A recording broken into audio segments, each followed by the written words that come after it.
ABC 27 Digital Now Center. This is Beyond the Forecast with your most accurate local meteorologists.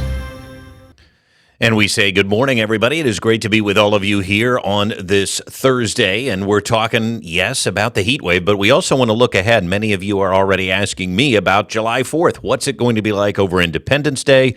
And that is something we're going to be talking about here because we use this space now to kind of look ahead and give you some extra content, right? You can find on the ABC 27 Plus app on your smart TVs. You can find it on our website, abc27.com, but just in general, to talk more about the weather and the content that you want. So let's get started here, and we're really going to focus in on today first, and then looking ahead instead of the next few days, really looking out toward July 4th and Independence Day.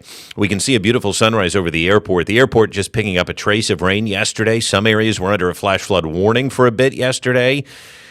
But a lot of us missed out on rain. So today, what's going to happen? Well, we can see a boundary sitting just to our north. It's right here. It's kind of a warm frontal boundary just to the north of us, and that's where that ring of fire convection is that we've been talking about for much of the week. That is, again, today going to sink to the south and help ignite some thunderstorms for us later this afternoon and this evening. It's in the 70s to near 80. We've had so many warm mornings this week, and this juicy air, this Gulf juice that I like to call it, the dew points that are high, these numbers, again, are conducive to developing storms that contain heavy rain. So hot and humid today with a high of 91. Some stray storms later with heavy rain being the main threat. And then looking ahead to tonight, mostly cloudy, 68 degrees, and temperatures a little bit cooler heading into the overnight. So we continue the heat wave today. Highs will get into the low 90s, but as we move into tonight, I think temperatures cool down a bit into the 60s. And so tomorrow morning will feel a little bit better briefly. Temperatures will be in the 70s during the day, but I also think the humidity is not going to be going anywhere as we look ahead into the weekend. So today, some stray thunderstorms. And you'll notice again, a lot of these storms are projected to contain some heavy rain at their cores. So it wouldn't surprise me if a rogue flash flood warning gets posted later too, simply because there's going to be some heavy rain in parts of the region tonight. And we can look at that when we view our precision cast rain model. Again, some areas projected to get over an inch like yesterday. Other areas are projected to get less and maybe even whiffed totally. So it's something that we do need to watch. The extended outlook now, this is where we want to get into the July 4th forecast. Check it out. Our upper level flow is showing you that heat continuing over the weekend. We won't be in the 90s, but we are going to be back after a brief respite tomorrow into the upper 80s, Saturday and Sunday. But I want to point out this trough that sets up next week. That's going to produce some storms for us here on Monday and Tuesday. But look at this cooler air that's dropping in from Canada across the Northeast for Wednesday, Thursday, and even into July 4th. This troughiness is going to spell, I think, temperatures that are much more seasonable. It's still going to be warm, but I don't think it will be as humid. Look at the 10-day temperature trends. After tomorrow, we're back up near 85 degrees, likely getting just above that heading into next week. And then temperatures kind of settle down a bit going into 4th of July, right around that seasonal average of 85 degrees.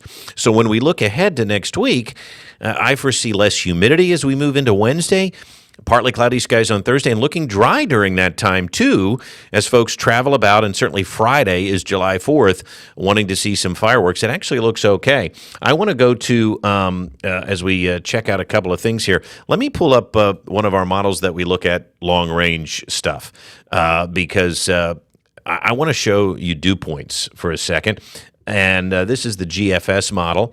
And you can see here that dew points are going to be near 70. I'm going to click ahead here. And I'm going to explain what we're looking at. So right now we're going to take you into tomorrow. This is the rest of today. Oops, this is going too quickly here. Hold on. I need to back up a second.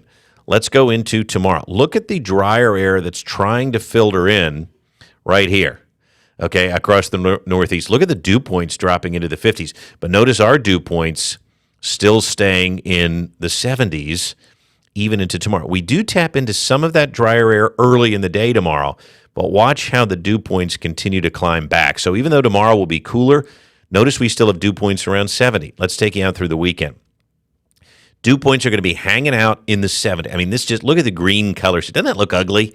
I mean, doesn't that look gross? Let me bring it full screen for you so that you can see what I mean. I mean, these dew points stay high all the way through the weekend.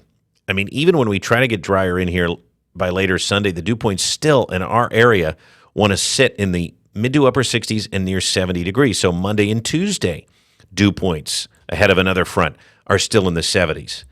I mean, I'm telling you, that is gross.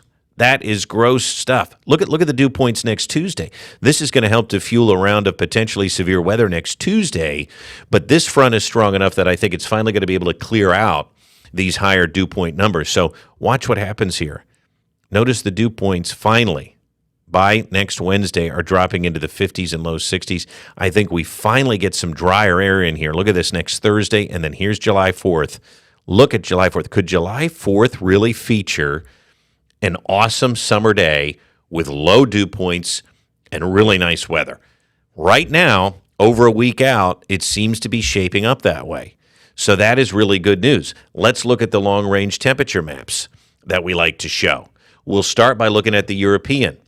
The European still has some days near 90 next week, but notice Thursday, Friday, right? Wednesday, Thursday, Friday, we drop into the mid-80s. It's going to be very, very comfortable. How about we switch it up with our model blend, the National Weather Service blend? And again, same type of deal, mid-80s.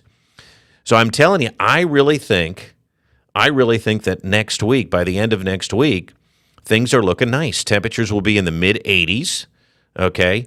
We're talking about lower humidity, and I think for fireworks, it's going to be pretty awesome. Sunny and quiet here. No chance of thunderstorms. That graphic's wrong, but notice the text, 84, and then very pleasant in the evening. July 4th evening, things look good. So I really believe that we are in store for a very pleasant July 4th. Notice the 7-day forecast. We're stuck in the muck until the middle of next week, and I think Monday and Tuesday could feature some active weather. So if you do have outdoor plans Monday and Tuesday, heads up on that.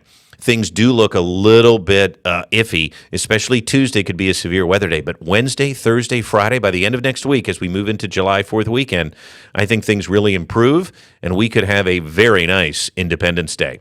So that's a wrap on the forecast for now. Again, this is just going a little deeper. That's why we call it Beyond the Forecast. We wanted to give everybody a heads up on July 4th weekend and heading into the end of next week. In the meantime, we'll be tracking storms for you later today as well. Thanks so much for watching, everybody. I'm Brett Thackeray. We'll see you over and out.